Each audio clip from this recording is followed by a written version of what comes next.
The first frost seeped into the asphalt. Bitterness on the tongues of German generals who sipped coffee in the chilly headquarters of Army Group B. Outside, the Soviet Union burned, a frozen furnace in winter, the air thick with smoke and desperation. A soldier in a thin overcoat trudged through the rubble of a shattered city, boots cracking under frostbitten earth. His breath hung in the air, a visible testament to the relentless cold. The map on the wall showed nothing but ruins and retreats. German helmets, rusted from relentless rain, sat atop sandbags. The city pulsed with life, yet there was a solemn silence, an unspoken truth echoing in every ruined doorway. Late in the evening, a plane soared over the horizon, its shadow slicing through the darkened skyline. The ground crew hurried, loading ammunition into the wings. Overhead, the roar of wind filled the crackling radio. A sergeant barked orders, his voice steady through the chaos. The tension was thick, a weight pressing on the city. "We are cockroaches," a soldier muttered, his voice barely audible. The words reverberated, a grim reminder of their fate. A stray bullet pierced the air, and the world turned to smoke. In that moment, the war had its grips, tightening like an iron fist.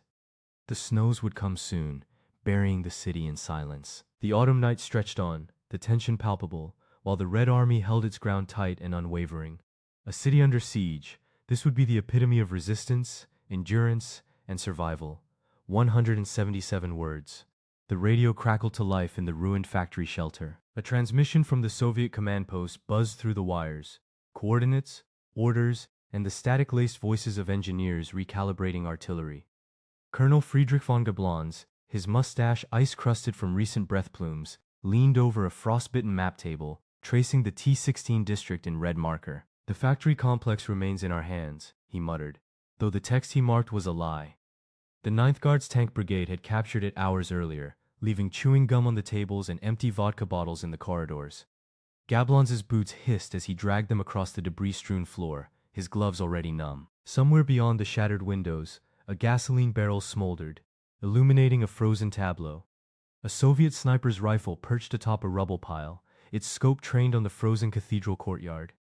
The shooter, a girl no older than 18, her hair matted with blood and frost, had picked off 3 officers that day, her laughter woven into the wind like a warning. At 0300 hours, the snow began to fall. Sergeant Vasily Tropelnikov of the 1074th Anti-Aircraft Regiment crouched near a cratered street lamp, his .303 Lee rifle slung across his back. His squad leader barked orders into a frost-cracked communicator. New battery cargo arrived at the rail yard. Secure the perimeter. Below, engineers struggled to load artillery shells into the D2 artillery piece mounted on a broken tank chassis. The gun crew's breath fogged the sighting ladder as they aimed into the whiteout.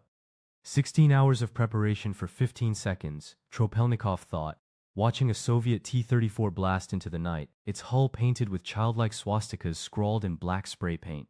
A German Panzerjäger emerged from the fog, its 75 mm WK-42 cannon roaring, a deafening crack that froze the air. The T-34 exploded in a geyser of ice and shrapnel. Tropelnikov's heart drummed against his ribs. There would be no time for reflection before the morning artillery barrage began. Inside the ruins of a pre-war cinema, now serving as a makeshift hospital, a field surgeon stripped a wounded lieutenant of frozen boots. The man, a teenage youth from the 325th Infantry Division, shivered as the surgeon prized his fingers from the glove, revealing frozen veins. "First frost," the boy coughed, blood mixing with snow on his lips. The sergeant barked, "Get him to the cellar. We'll warm him in the furnace." Outside, a German artillery observer squinted through binoculars, his breath misting in the cold, as his colleague adjusted a periscope targeting the city's central square. "The ice cannonballs will freeze their water pipes," the observer noted, scribbling it into his log. The British ambassador's car, parked earlier in the day, now sat abandoned in the street, its tires shredded by shrapnel from a Katyusha rocket. Inside, a snow-dusted map of Central Avenue lay pinned to the dashboard, etched with annotations in fading German. Achtung! This sector is doomed. Withdraw northeast. The Volga River, a glacial ribbon choked with ice, became the lifeline of Stalingrad. Soviet engineers hacked at frozen craft with brick hammers, freeing barges loaded with sugar rations, ammunition, and soldiers half-frozen solid.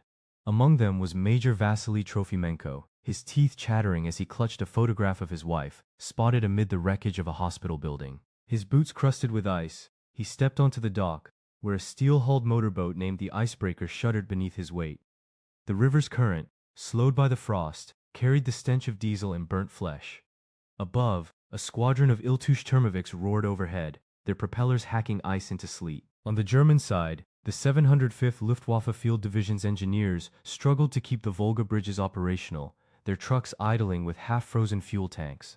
A bomb detonated 8 blocks away, collapsing the factory roof into a smoldering crater, burying 12 conscripts, casualties of both airmen and artillery alike. At Belzi Airfield, 400 kilometers north, winter's bite gnawed at another battle. The Soviet 52nd Separate Overhaul Fighter Regiment, sheltering in a hangar cluster, launched frozen Hurricanes and Spitfires after days of sub-zero refueling efforts. Their task: delay the Luftwaffe's advance toward Kursk. Hauptfeldwebel Hans Fischer, his breath visible even indoors, adjusted the cockpit vents of a damaged Bf-109T. The radio crackled with static-laced voices. Refueling truck hit by strafing ripple. Outside, flakes of snow infiltrated the garage, icing over fuel caps like glass. Fischer's mechanic cursed in Luxembourgish dialect, Der Warblock Zugheverschwappe, a phrase for a day gone wrong. Up above, a Soviet P-2 bomber rumbled through the bucket seat of its gunner, a child who'd filled sandbags into damaged shells for improvisation. The machine spun over open fields, its 500 kilograms bomb cluster hurtling toward the frozen rail yard at Rogachevka. Below, a German train rolled past, its couplings smoking in the cold, belonging to a medical convoy that would never reach its destination. Back in Stalingrad, the wounded clerk handed over his final letter to the surgeon, his hands shaking. "Tell my wife, I flew white tails like the swans on the Neva," he choked out, spitting froth onto the floor.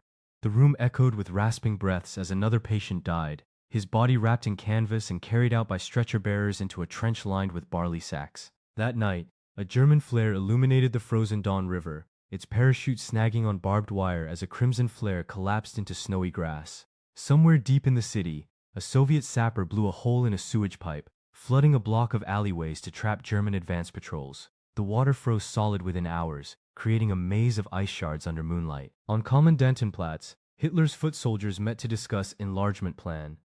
The map concealing the Red Army's positions on the Eudernaya line was found crumpled in a snowdrift, its ink smudged by a gloved hand. A messenger froze mid-step, clutching Stauffenberg's Führer Directive's sapient bulletin, though no one suspected the plot. The round of schnapps tastes like raspberry liqueur in the historian's mouth as he tallied frostbite cases. 347 since dawn. Drive Paul Arthur Scharberg, the Luftwaffe's brilliant frostbite specialist, arrived in a black-bodied Jagdstufe IV saddlewagon, his satchel holding a portable hyperbaric chamber salvaged from a crippled German aeromedical truck. Hitler's aide-de-camp, Major Karl-Heinz Frisier, noted in his diary, "The Führer's cold causes strategical madness. Tomorrow, the Afrika Korps surrender leaves our tankers stretched thin." The mud and ice crept closer. A German observation post in the Zgota Bridge ruins noted the Soviet artillery fires now linear, a gradient of strikes leaking outside the inner ring. Lieutenant Lex Stedefeld's photograph showed his rifle barrel glinting under moonlight, the receiver welded shut after 6 weeks in the sludge. "I am tired of seeing the color orange," he wrote in his journal, circling his lips like an artist.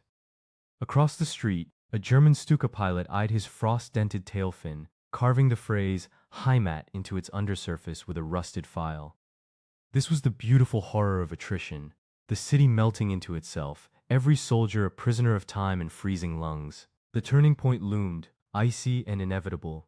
The Soviet artillery barrage that cracked the Romanian defenses on the morning of November 19th reverberated through the frozen earth like a thunderclap, and the sound carried a new, ominous rhythm across the Volga's desolate banks. In the dim glow of dawn, Soviet engineers planted mines beneath the thin ice of the Donets, their charges detonating with the force of a meteor strike, sending plumes of snow spiraling into the air and exposing the hidden positions of the Axis forces that had clung to the outer ring of Stalingrad for months. The first shells struck the 6th Army supply depots in the industrious suburb of Krasnoarmeyskaya, shattering crates of ammunition and scattering winter rations onto the snow-laden ground, where they froze into brittle shards that glittered like broken glass under the weak winter sun. Within the cramped command post at the Stalingrad furnace, Hitler paced before a wall of maps inked in stark red and black, his finger tracing the thin line of the Eudernaya sector, while his eyes flicked to the frozen faces of his staff officers who had been summoned at the ungodly hour of 3 in the morning. "We cannot relinquish a single inch," he declared,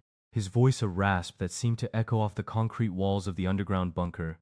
The city must hold, and the Sixth Army must continue its fight to the last man. Around him, the air was filled with the smell of stale tea and the metallic tang of oil from the generators that kept the generators humming, a fragile lifeline against the creeping cold that seeped through the cracks of the concrete. The Soviet plan, codenamed Operation Uranus, was not merely a tactical maneuver. It was a calculated pincer movement designed to encircle an entire army group. From the south, the 51st Army and the 57th Army surged forward under the command of Marshal Ivan Konev, their infantry advancing through the snow-caked fields of the Don Bend, their boots sinking into the deep drifts as they pressed forward with relentless determination. Simultaneously, from the north, the 21st Army and the 65th Army, under the watchful eye of Marshal Konstantin Rokossovsky, launched a parallel assault that cut through the overstretched Romanian forces, whose thin lines had been stretched thin by months of static defense and dwindling supplies. The Romanian soldiers, many of them equipped with outdated rifles and insufficient winter clothing, crumbled under the onslaught, their retreat chaotic and disorderly, their artillery pieces abandoned in the snow as artillery crews fled in panic. As the Soviet tanks rolled forward, their treads spitting up clods of ice and mud, they were supported by a barrage of self-propelled guns that hammered the Axis positions with a relentless cadence. The Soviet 237th Tank Brigade, consisting of T-34/85S freshly painted in the muted gray of winter camouflage, thundered across the frozen ground, their tracks grinding against the hardened crust of snow, their gun mantlets glinting ominously as they took up firing positions on the outskirts of the ruined village of Ranzov. Each salvo tore apart the makeshift barricades that the German engineers had erected in a desperate attempt to slow the inevitable advance.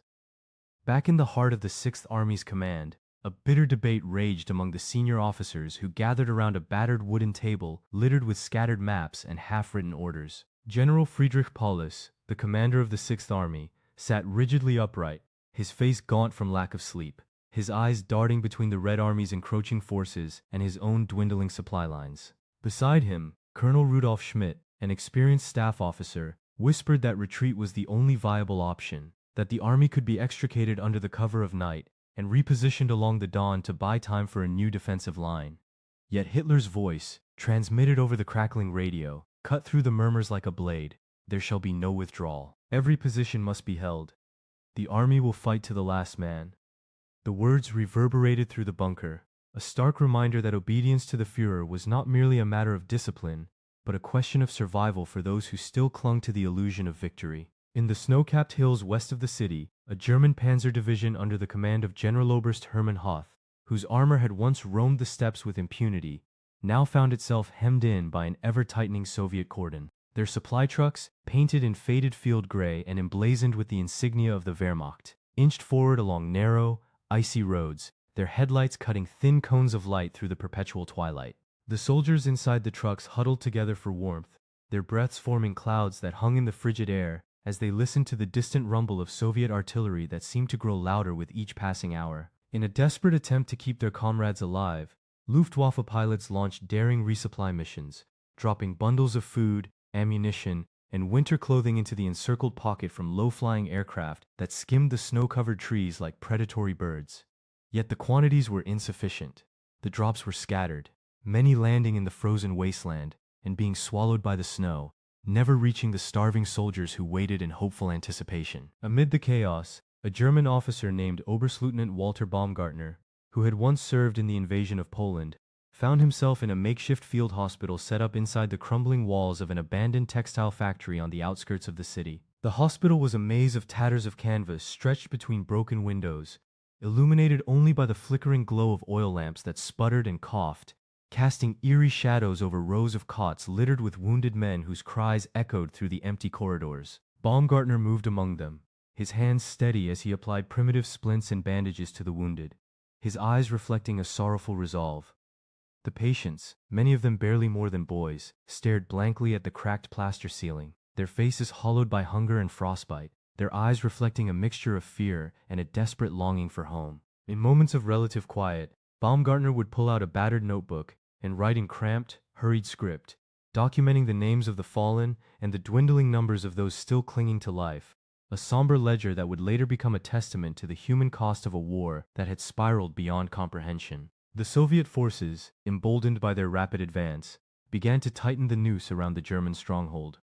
The Red Army's 4th Guards Tank Corps, under the command of General Dmitry Karbyshev, pushed forward with a ferocity that left the German defenders reeling. Their tanks, each bearing the scarred paint of countless battles, rolled over the snow-covered streets of the industrial district, their treads kicking up clouds of ice that glittered like shattered diamonds in the weak sunlight. As the Soviet infantry surged through the ruined factories and shattered warehouses, they encountered pockets of fierce resistance from desperate German soldiers who clung to every ruined building with a ferocity born of desperation. In one such encounter, a small group of German infantry, their uniforms soaked with blood and frost, made a last stand in the basement of a bombed-out bakery, firing from the shadows with pistols that sputtered weakly against the oncoming tide of Soviet soldiers. Their sacrifice bought precious minutes for the retreating units to regroup and withdraw, but it also signaled the inevitable collapse of the German defensive perimeter. Through the bitter winter night, the Luftwaffe's supply flights grew more perilous. Pilots, many of them inexperienced and hastily recruited from the ranks of civilian pilots, braved freezing temperatures at altitudes that caused their aircraft's engines to sputter and cough. The cargo they dropped was often bundled in canvas sacks that swayed and twisted in the wind before finally landing in the snow-drifted fields. Some of those sacks never reached their intended destinations, disappearing into the icy abyss below, while others were intercepted by Soviet anti-aircraft batteries that erupted in bursts of fiery flak, turning the night sky into a chaotic ballet of explosions. The sight of Soviet searchlights sweeping across the heavens, cutting through the darkness like the blade of a guillotine, was a grim reminder that the Luftwaffe's ability to sustain the trapped army was waning, and that each successful drop was a small victory against a much larger, relentless enemy. Inside the bunker beneath the ruined ruins of Hitler's headquarters, a stark contrast unfolded between the commander's delusions and the grim reality on the ground.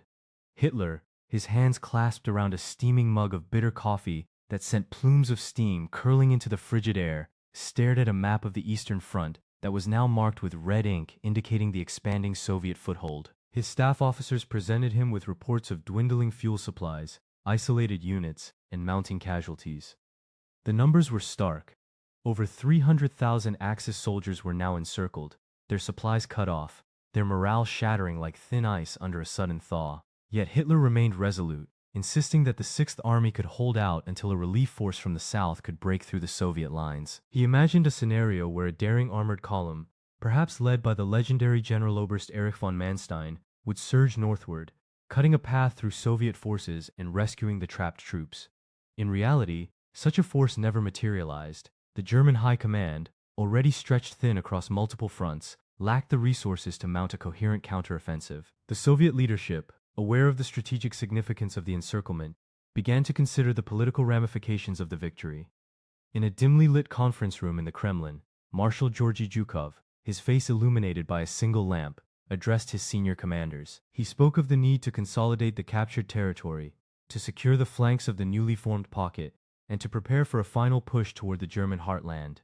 Zhukov's voice carried the weight of authority, his words measured and deliberate, each syllable echoing through the hall as the commanders absorbed the gravity of the moment. The plan was clear. The Soviet forces would tighten the encirclement, deny any chance of escape, and force the German defenders into a surrender that would mark a decisive turning point in the war.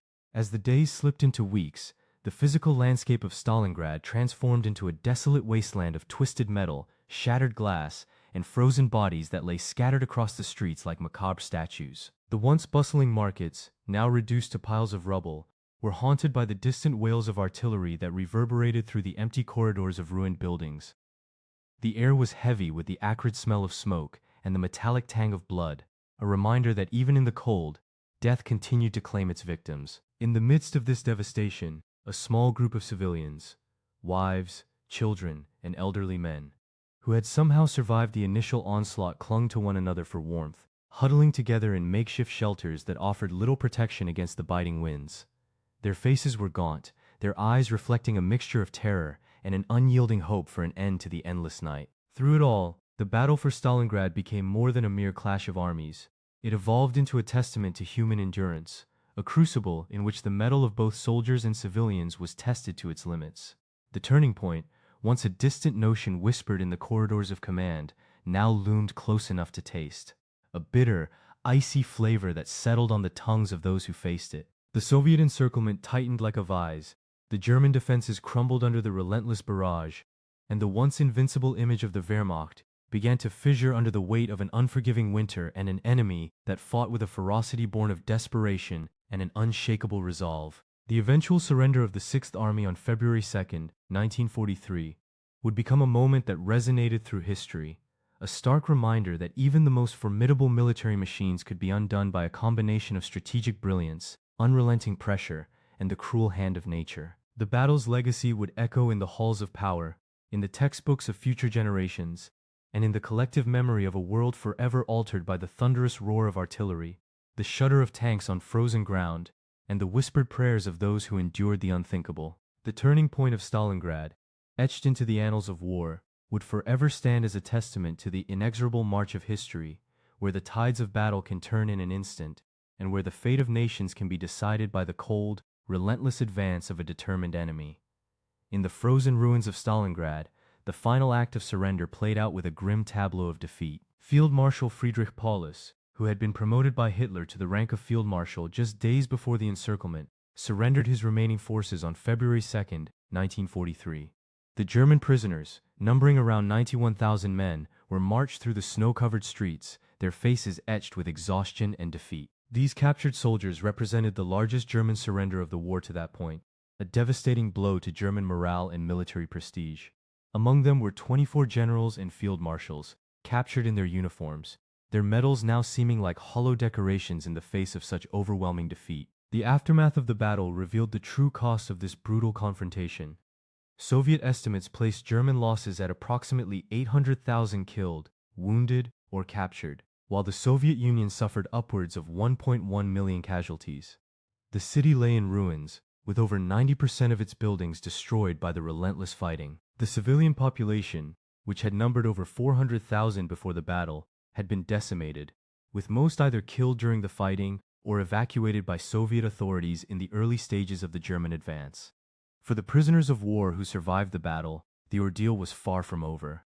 The Soviets, remembering the brutal treatment of Soviet prisoners by the Germans, showed little mercy to the captured German forces. The survivors were forced on grueling marches to POW camps in Siberia and Central Asia, where many would perish from disease, starvation, and exposure in the harsh conditions. Of the 91,000 Germans captured at Stalingrad, less than 5,000 would ever return to Germany after the war. Paulus himself survived the war in Soviet captivity, later testifying against his former commanders at the Nuremberg trials, his broken body a stark symbol of the catastrophic failure that had unfolded on the banks of the Volga. Back in Germany, the news of the defeat sent shockwaves through the Nazi leadership. Hitler, who had repeatedly insisted that the Sixth Army fight to the last man, was reportedly enraged by the surrender.